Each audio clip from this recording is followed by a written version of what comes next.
Hi, I'm Rob Cosman. Welcome to our Purple Heart Project. We're in Niagara Falls, Ontario, Canada. We are just wrapping up our first class. It's a 5-day class.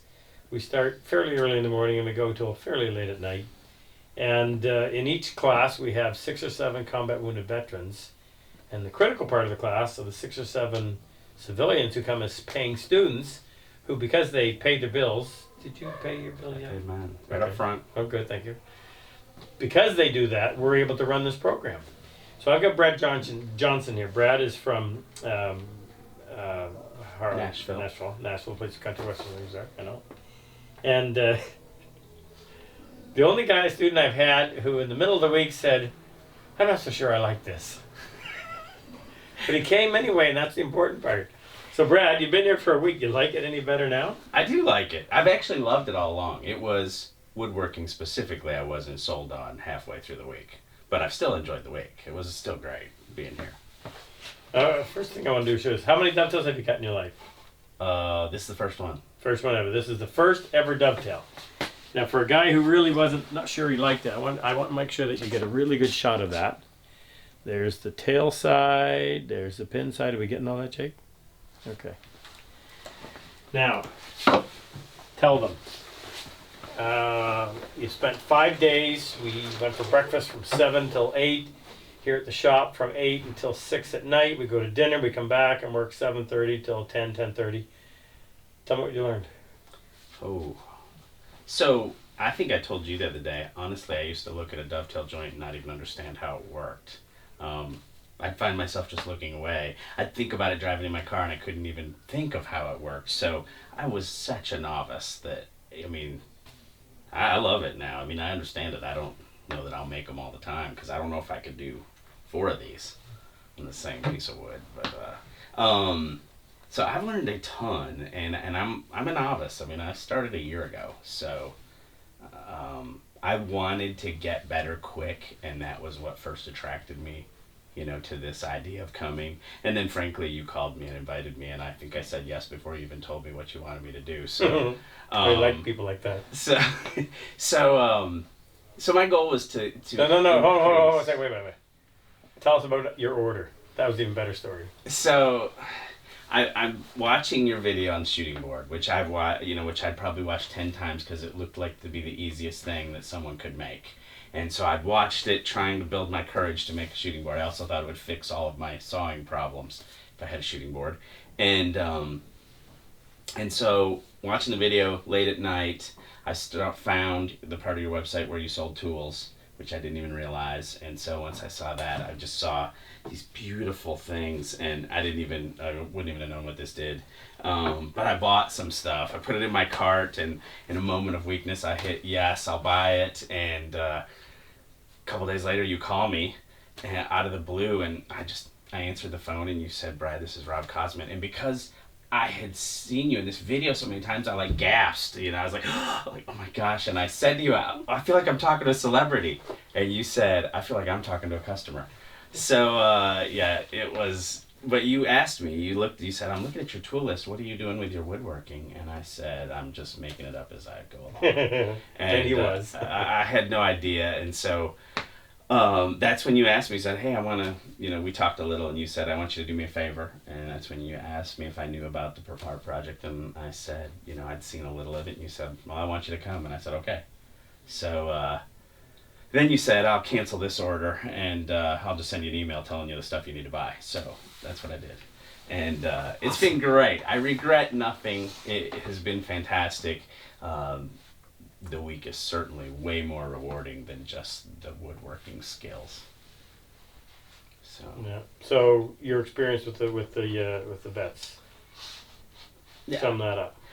I've had my eyes open quite a bit. I will say that I'm not really exposed to a lot of veterans in my normal everyday life. And the ones I do, I probably haven't been sensitive enough to know even kind of what they're going through.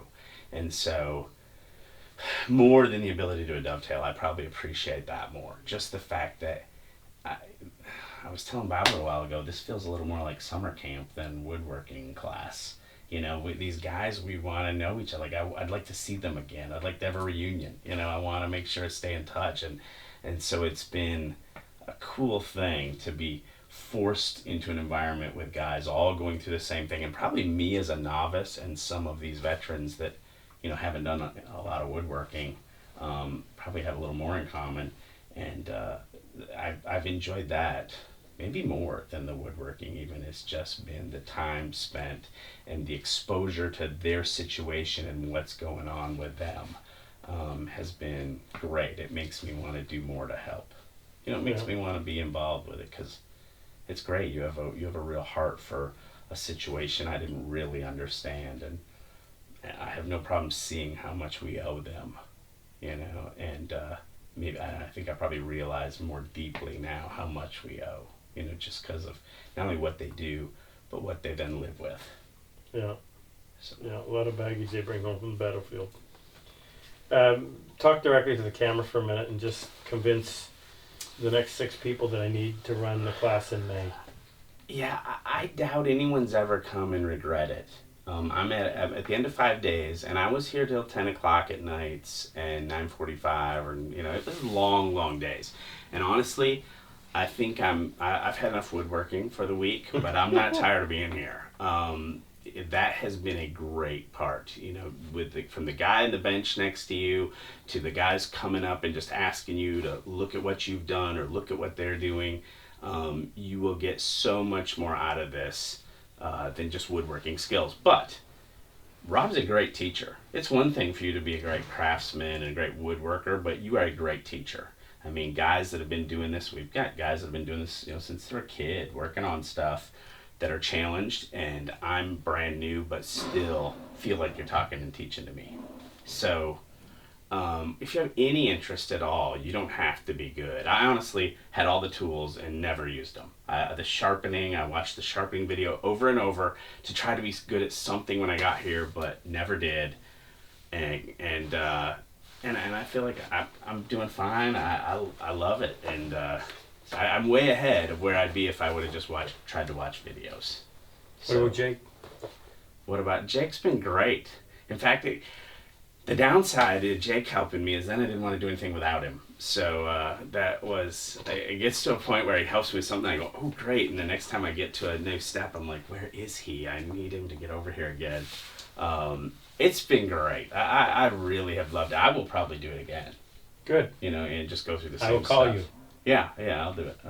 We're missing one guy, and I cannot do the interview without mentioning Luther. And I don't know how much exposure you had to him, because he does most of the work with our vets, but he also stays in touch with the civilians. But retired Colonel Luther Sheely is literally he is the thread that holds all of this together. He does a ton of work. He does stuff that I can't do, and he's so organized.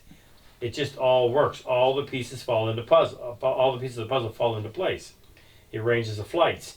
He even finds out how tall the guys are, so we make sure that we have the benches matched to their height. He finds out how old they are, although sometimes he can't do math, and it just makes it all work. And then we just kind of show up and do our shtick, and everything works. He's in the middle of the desert somewhere on a bicycle right now, so he's probably... Yeah, I didn't get to meet him, but he helped me a lot. My scenario was literally I got a phone with you and went and wrote out the check and mailed it in because I didn't want to lose a spot. I wanted to be in that class. And I think we had problems with the first check, got lost somewhere. Oh, yeah. And so we waited for another one. And so I didn't get on Luther's list until it finally made it. And so I was just, what kind of show is this? And I don't know what's going on. I don't even know where to stay. And so there was a lot of things. But once I met Luther and started getting his emails, he answers all the questions. He answers questions you didn't know to ask, so he's good at it. Questions don't come back from his emails. No. Because they have all the information. It is fantastic. Thank you, Luther. Appreciate Thanks. it. Well, how do we sum this up? You're going to come back. I will come back, and I'll probably bring some people with me. You're going to bring some people with you. I think it's a cool thing to share. I find myself wanting to be involved. Like, I want you to get to the point where you do reunions in regions, and I'd love to be involved in hosting that kind of thing and getting guys back together. So I just think this is an awesome thing to be involved in. Brad, it's been great having you here. Thank you. I mean, you add an element to it that just makes it fun. Jake and I talk about you at night, And Sure. what else can we sell him? Yeah. He'll buy anything. Fantastic having you here. Looking forward to having dinner with you and your wife on the weekend. Yeah, that'd be great. I'll you pick the place. We Go will. someplace good. We will.